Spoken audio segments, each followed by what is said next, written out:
Assalamualaikum warahmatullahi wabarakatuh. Alhamdulillahilladzi anzalal Qur'ana fi Ramadan. Wassalatu wassalamu ala sayyidina Muhammad wa ala alihi wa ashabihi wa man tabi'ahum bi ihsanin ila yaumiddin. Allahumma arhamna bil Qur'an waj'alhu lana imama wa nuran wa hudan wa rahmah. Allahumma zakkirna minhu ma nusina wa 'allimna minhu ma jahilna warzuqna tilawatahu ana al-laili wa atrafan nahar. Waj'alhu lana hujjatan ya rabbal alamin. Rabbi shrah li sadri wa yassir li amri wahlul 'uqdatam min lisani yafqahu qawli. Wala haula wala quwwata illa billahil aliyil azim. Amma ba'd.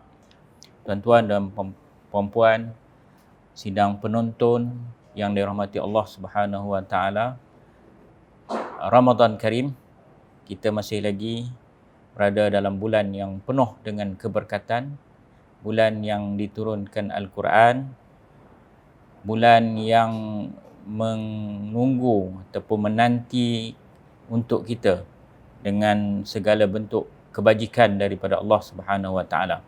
Alhamdulillah, pada malam ini kita dapat lagi menyambung sesi daurah mufiq mushaf untuk faham isi kandungan Al-Quran dalam siri Quran Live kita. Dan pada malam ini saya bersama lagi dengan saudara Abdul Muhaimin. Apa khabar, Muhaimin? Khabar baik, Ustaz. Assalamualaikum. Macam mana sembahyang tarawih malam ni? Okey, boleh. Kalau kita jangan makan banyak lah. Kalau berbuka banyak tu berat sikit lah. 20 ke 8? Saya 8 lah, Ustaz. Tak cukup tu, kena 20. Baik, malam ni kita insya-Allah kita menyambung lagi perbincangan berkenaan dengan sambungan pada minggu lepas. Betul. Berkenaan dengan asbabun nuzul ataupun sababun nuzul ataupun sebab turunnya ayat Al-Quran. Pada malam ini insya-Allah perbincangan kita berkisar mengenai adakah asbabun nuzul tauqifi ataupun ijtihadi. Tauqifi maknanya apa, Mami? Wahyu daripada Allah. Ijtihadi. Ijtihad para sahabat. Ya. Baik. Sebelum daripada itu, kita nak bawa satu kisah lagi. Rentetan daripada minggu lepas berkenaan dengan asbabun nuzul. Cerita berkenaan dengan asbabun nuzul. Pada kali ini saya ambil satu contoh daripada asbabun nuzul yang terdapat dalam mushaf mufiq. Kita tengok muka surat 290. 290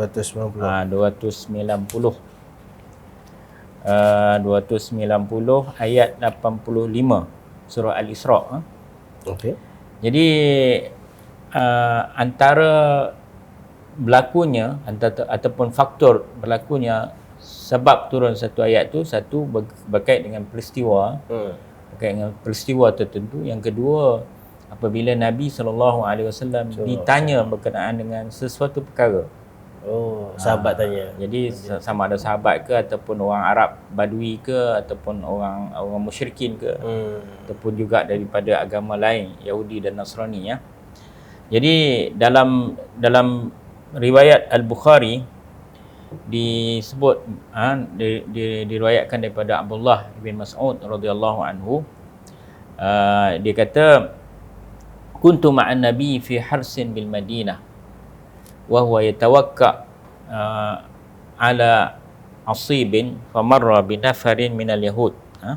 Kita boleh tengok dalam mushaf mufiq ni disebut sebab nuzul. Abdullah bin Mas'ud meriwayatkan bahawa ketika beliau berjalan bersama dengan Nabi SAW di sebuah ladang di Madinah. Madinah ni kan banyak kebun-kebun tamar sampai sekarang ni pun. Taman yang subur. Kemudian Nabi bersandar pada pohon tamar.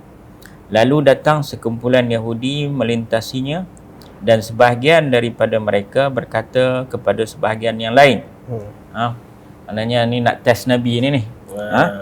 Jadi apa mereka nak tanya apa? Tanyakan dia mengenai roh ataupun tentang roh. Jadi mereka berkata, jangan bertanya kepadanya supaya dia tidak mendatangkan sesuatu yang kamu tidak suka. Maknanya dia orang pun takut juga nak tanya Nabi ni, takut nanti bila dia tanya satu perkara, Nabi membawa satu perkara yang orang Yahudi tak suka. Tak suka nak dengar lah kan. Sebahagian yang lain pula berkata, sesungguhnya kami akan bertanya kepadanya, maknanya dia orang nak tanya juga. Lantas seorang daripada mereka bangkit dan berkata, wahai Abul Qasim. Maknanya Abu Qasim ni salah seorang daripada anak Nabi nama Qasim kan. Jadi gelaran Nabi ataupun kunyah Nabi Abul Qasim. Orang Yahudi dia tak panggil Rasulullah lah. Dia panggil nama dia lah. Sama ada dia panggil Muhammad ataupun Abul Qasim. Abul Qasim. Dia tanya, apakah itu roh? Roh kita kan manusia ni, kita hidup ni sebab ada roh. Kalau kita tak ada roh, artinya kita akan mati. Jasad terkubur. Jadi kedudukan roh tu macam mana? Jadi nak tanya Nabi lah, apakah itu roh? Maka baginda dia berdiam sekejap. Dia diam, kemudian dia memandang ke langit. Maknanya bila dia nampak, bila Abdullah bin Mas'ud dia melihat keadaan Nabi itu, dia tahu bahawa pada ketika itu Nabi SAW sedang menerima wahyu. Jadi bila dia nampak Nabi sedang terima wahyu, waktu tu Abdullah bin Mas'ud dekat dengan Nabi, kemudian dia menjauhkan diri sikit, dia jauhkan sikit sebab nak bagi sebab wahyu ni bila dia turun, keadaan Nabi dia berubah. Kadang berpeluh, dia keluar berpeluh, ataupun keadaan Nabi, badan jasad Nabi dia jadi berat. Dia jadi berat, maknanya menunjukkan kehebatan wahyu itu. Jadi Abdullah bin Mas'ud pun dia jauhkan sikit. Maka ketika itulah wahyu diturunkan dan Rasulullah SAW membacakan ayat itu. Ayatnya ialah dalam surah 85 itu, wa yas'alunaka 'anir ruh qulir ruhu min amri rabbi wa ma utitum minal ilmi illa qalila. Dan mereka bertanya kepada engkau, mereka itu ialah, kalau ikut asbabun nuzul ni ialah orang Yahudi tadilah.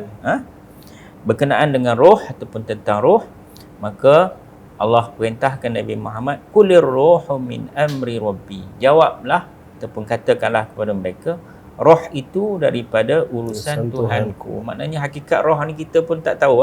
Kita rasa ada, tapi bagaimana keadaan roh tu kita pun tak tahu. Kita rasa ada sebab kita hidup, kan? Jadi hakikat roh itu ialah urusan Allah Subhanahu Wa Taala. Dan banyak perkara yang kita ini tidak tahu. Kita tahu, tapi tahu dalam keadaan yang sedikit, orang kata apa, dalam peringkat yang dasar ataupun peringkat asas. Kita tak tahu secara mendalam. Maka Allah Subhanahu Wa Taala sebut, wa ma utitu minal ilmi illa qalila, dan tidaklah kamu diberikan daripada ilmu pengetahuan itu melainkan sedikit. Maknanya kita ni manusia ni tak boleh berbangga lah. Kan? Walaupun kita ada PhD pun, banyak lagi perkara yang kita tak tahu. Betul. Terutamanya hakikat kita sendiri pun tak tahu. Maksud kalau nak cakap dia pakar roh pun, Allah mesti cakap sikit je awak tahu tu. Ya. Kita merasai, tapi hakikat roh tu macam mana kita tak tahu. Betul. Sejak bila Allah Ta'ala menciptakan roh, kita tak tahu. Baik. Itu dua kisah yang kita bawa berkenaan dengan asbabun nuzul lah. Jadi banyak kalau kita nak ceritakan keseluruhan asbabun nuzul ni memang tak sempat lah, ataupun memakan masa yang panjang. Baik, bagaimana kita nak mengetahui asbabun nuzul ataupun jalan kita nak mengetahui asbabun nuzul? Bila kita katakan asbabun nuzul, dia berkait dengan peristiwa. Peristiwa itu peristiwa yang benar-benar berlaku. Dia bukan berdasarkan kepada andaian saja. Dia mesti peristiwa itu berlaku. Jadi bila perkara itu berlaku, dia tidak boleh kita orang kata apa, mengandai-andai begitu saja, melainkan dia mestilah melalui jalan riwayah ataupun periwayatan. Ataupun kita kena mengambil daripada orang yang menyaksikan perkara itu ataupun mendengar perkara itu. Jadi maknanya kalau kita nak tahu asbabun nuzul, kita kena dapat maklumat itu daripada para sahabat. Para sahabat yang bersama. Contohnya pada kisah ni diceritakan daripada Abdullah bin Mas'ud, Ibnu Mas'ud. Jadi para sahabat yang bersama dengan Nabi SAW ketika itu, ataupun yang mendengar daripada sahabat, ataupun tabi'in yang meriwayatkan daripada sahabat. Jadi Ustaz, adakah setiap asbabun nuzul tu bersumberkan hadis? Yalah, maknanya dia hadis lah. Dia wajib lah bersumberkan hadis lah kan? Dia hadis lah, maksudnya bila sahabat meriwayatkan yang berada pada ketika itu bersama dengan Nabi, maka itu dia dianggap sebagai hadis lah. Hadis lah kan? Maknanya bila hadis ini dia sama ada perkataan Nabi, perbuatan Nabi. Maknanya ada peristiwa yang berlaku pada Nabi, ya. Maknanya ada kaitan dengan perbuatan Nabi SAW. Jadi maknanya dia mestilah riwayat itu sampai kepada sahabat yang menyaksikan perkara itu bersama dengan Nabi SAW. Baik, maknanya asbabun nuzul ini juga termasuk dalam perkara tauqifi. Dan dia tidak boleh melalui ijtihad. Maknanya tidak mungkin ijtihad boleh masuk dalam perkara ini. Sebab perkara ini dia berkait dengan peristiwa. Dia berkait dengan ayat Al-Quran tu kan? Dia berkait dengan orang kata apa, perkara realiti, ya. Baik, itu diriwayatkan Al-Imam Al-Wahidi, dia mengatakan bahawa la yahillul qaul fi asbabin nuzul illa birriwayah wassima' mimman syahadun tanzil. Dia kata tidak halal, maknanya tidak boleh, tidak harus kita memperkatakan mengenai asbabun nuzul melainkan dengan riwayat. Maksudnya riwayat tu daripada tabi'in, pada sahabat, kemudian Rasulullah ada pada ketika itu, memang syahadut tanzil, yang menyaksikan penurunan Al-Quran itu. Kemudian ada setengah sahabat jadi yang meriwayatkan daripada sahabat yang lain. Contohnya Abu Hurairah. Abu Hurairah dia meriwayatkan daripada sahabat yang lain, walaupun dia tak sebut sahabat tu. Kan? Sebab Abu Hurairah ni dia di antara sahabat yang kemudian masuk Islam. Dia dah tahun 8 Hijrah baru masuk Islam. Tapi dia banyak riwayatkan hadis sebab dia mengkaji. Betul. Dia mengkaji berkenaan dengan asbab nuzul, berkenaan dengan itu. Dan mereka bersungguh-sungguh dalam mengkaji ataupun mencari riwayat hadis itu. Jadi kemudian para ulama ittifaq. Ittifaq maknanya ia sekata, bersepakat mengatakan bahawa untuk kita nak menetapkan asbabun nuzul ini, dia mestilah melalui riwayat bin naqal, maksudnya dengan periwayatan yang benar daripada orang yang menyaksikan ataupun orang yang mendengar peristiwa itu daripada sahabat ataupun daripada tabi'in dengan sanad yang sahih. Dengan sanad yang sahih. Ada beberapa kitab yang dikarang ataupun disusun khusus mengenai asbab nuzul. Maknanya dia dah tak campur benda-benda lain. Spesialis untuk asbab nuzul. Asbab nuzul saja. Okey. Jadi kalau kita nak merujuk kepada asbab nuzul ni, kita rujuk kepada kitab itu. Antaranya ialah kitab yang dikarang oleh ataupun yang disusun oleh Al-Imam As-Suyuti rahimahullahu taala. Tajuk kitab dia Lubabun Nuqul fi Asbabin Nuzul. Itu nama kitab. Itu yang pertama. Yang kedua, Asbabun Nuzulil Quran, yang dikarang oleh Al-Imam Al-Wahidi. Al-Imam Al-Wahidi, ya. Itu kitab asas, sebenarnya kitab induk berkenaan asbabun nuzul. Kemudian ada lagi antaranya kitab Al-Ujab fi Bayanil Asbab, yang dikarang oleh Ibnu Hajar Al-Asqalani. Kemudian Tanzilul Quran, ini kitab yang agak terawal. Tanzilul Quran dikarang oleh Ibnu Syihab Az-Zuhri.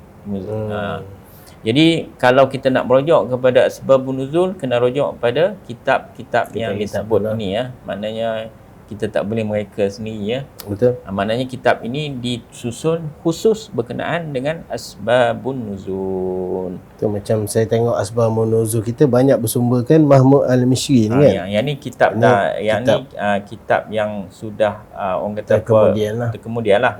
Jadi selain daripada kitab tu, ada kali kita nakalkan direct daripada kitab-kitab macam Imam Suyuti, Imam Al-Wahidi dan sebagainya. Jadi Ustaz, yang saya faham maksudnya setiap ayat adalah sebab penurunannya. Tapi Bukan setiap ayat, kebanyakan. Kebanyakan. Bukan. Kebanyakan ayat Al-Quran tiada asbabun nuzul. Oh. Maknanya Allah Ta'ala turun yang berkaitan dengan hukum hakam, yang berkaitan dengan adab. Maknanya ketika Rasulullah berada di masjid ataupun tiba turunnya wahyu. Dan sebahagiannya pula ada asbabun nuzul. Jadi asbabun nuzul, ayat-ayat yang ada asbabun nuzul ni dia tak banyak. Oh, maksud bukan semua ayat lah Ya, kan? bukan semua. Itu sebab saya tertanya-tanya macam Alif Lam Mim. Apa? Tak ada lah kan asbabun nuzulnya kan? Okey. Jadi untuk malam ini berkenaan dengan asbabun nuzul, kita rasa cukup dulu. Okey. InsyaAllah pada minggu depan kita sambung pula berkenaan dengan perkara-perkara yang lain. Okey, boleh Ustaz. Jadi apa Muhammad nak ni? Saya tak ada apalah. Cuma kita dah masuk Ramadan minggu kedua ni Ustaz. Ya. Jadi masih ada banyak lagi masa untuk kita mentadabbur Al-Quran. Ya. Jadi jangan lepaskan peluang dapatkan Al-Quran Mufid kita di nasyurquran.com ataupun package macam minggu lepas saya maklumkan dalam Raw Shop tu 149 saja untuk dapatkan dalam 7 item. Tu pun menarik juga. Nanti kita letak dekat description video lah. Ya. Allah. Okey. Dan maknanya kesempatan bulan Ramadan ini kesempatan kita untuk tadarus, kesempatan kita untuk membaca dan juga untuk memahami Quran. Didapatkan mushaf-mushaf terbitan Yasir Restu. Betul Ustaz. Dan untuk malam ni kita tangguhkan majlis daurah kita dengan membaca tasbih kafarah dan membaca surah Wal Asr. Subhanakallahumma wa bihamdika asyhadu an la ilaha illa anta astaghfiruka wa atubu ilaik. Subhanakallahumma wa bihamdika asyhadu an la ilaha illa anta astaghfiruka wa atubu ilaik.